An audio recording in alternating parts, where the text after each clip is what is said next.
এবার বিপিএলে একের পর এক চমক দেখতে পাচ্ছেন সবাই। সবচেয়ে বেশি বিপিএল এর মধ্যে এবার চমক হচ্ছে হোস্ট কনফিডেশন আর কি, হোস্ট নিয়োগ দেওয়া দলের জন্য। সবচেয়ে বেশি আলোচনা ছিলেন চট্টগ্রাম কিংস। চট্টগ্রামে বাংলাদেশ থেকে নয়, সুদূর কানাডা থেকে ইয়াশা সাগরকে নিয়ে এসেছেন হোস্ট হিসাবে।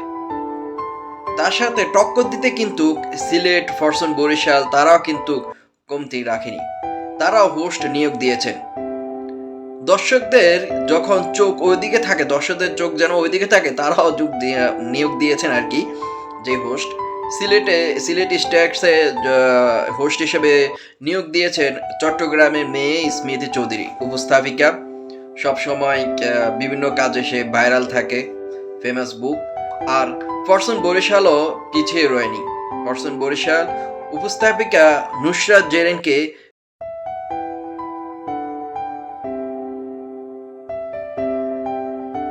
নিয়োগ দিয়েছেন হোস্ট হিসাবে। এবার কিন্তু দলগুলো সবচেয়ে বেশি হোস্ট কনফিডেশনের মধ্যে লেগে গিয়েছে।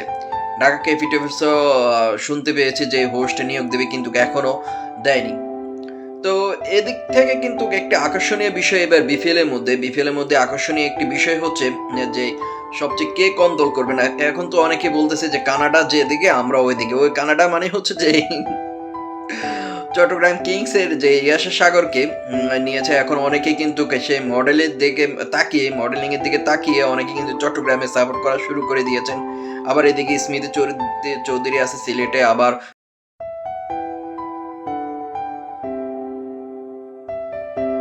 ফরচুন বরিশালের দিকে আছে আবার নুসরাত জারিন।